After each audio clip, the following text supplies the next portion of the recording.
seolah-olah karena PNBP dijadikan SIM dan juga BPKB dijadikan target untuk PNBP.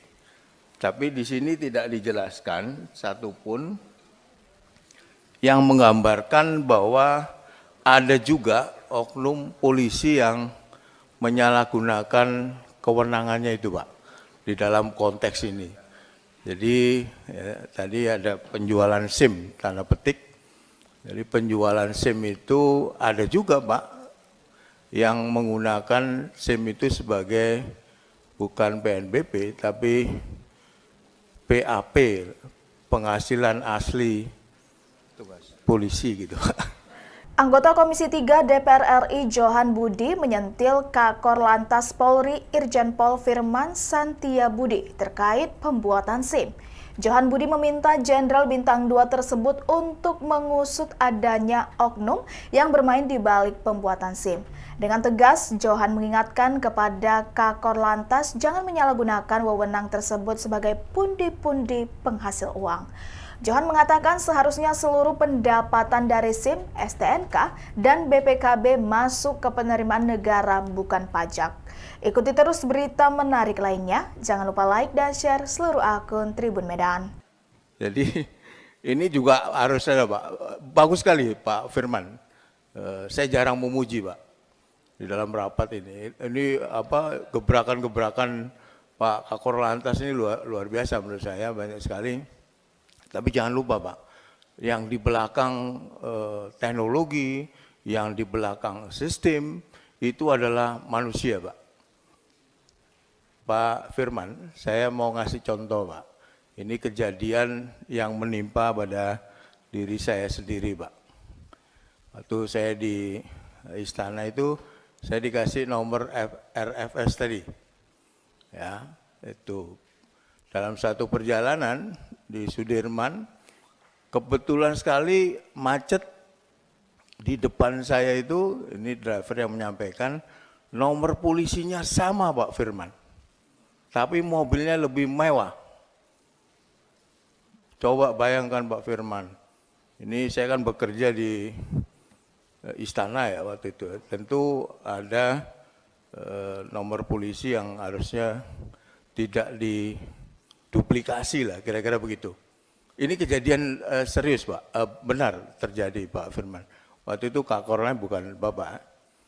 Saya lalu laporkan ke Kapolda waktu itu, Pak siapa lupa saya, mantan Kapolri yang sebelum Pak Idam, waktu itu Pak Idam. Kemudian oleh Pak Idam waktu itu sebagai Kapolda Metro, lalu ditelusuri lah, ternyata itu milik orang swasta lah. Ini mobil lebih mewah, Pak.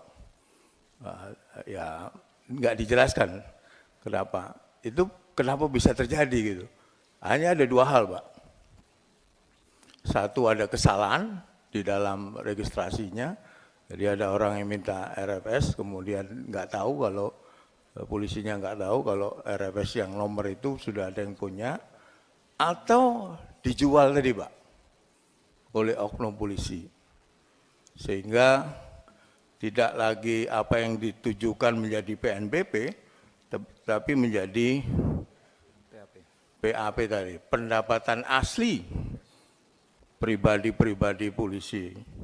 Nah ini maksud saya, Pak, apa yang tadi Pak Firman jelaskan dengan baik, dengan runut, dengan detail, harus diikuti juga oleh perubahan mindset polisinya, Pak.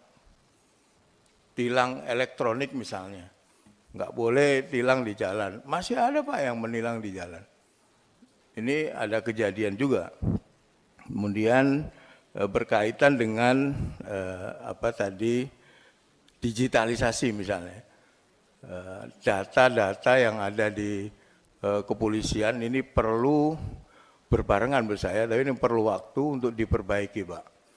Saya menjual mobil tahun 2011 waktu itu, kemudian tiba-tiba di tahun 2020 ada panggilan tilang elektronik itu, Pak.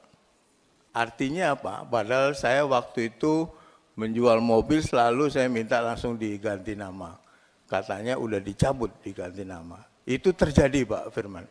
Ini saya hanya bisa cerita yang terjadi yang pernah saya alami. Karena itu Pak, itu tadi perubahan mindset dari petugas atau kepolisian itu sangat mendukung apakah Pak Firman berhasil ataukah tidak dengan inovasi-inovasi atau hal-hal yang tadi disampaikan oleh Pak Firman ya, digitalisasi itu luar biasa Pak, sangat membantu masyarakat apa yang tadi disampaikan oleh Pak Firman itu. Jadi semua mengurangi titik temu lah Pak antara apa pemohon dengan yang itu mengurangi juga adanya pungli-pungli gitu.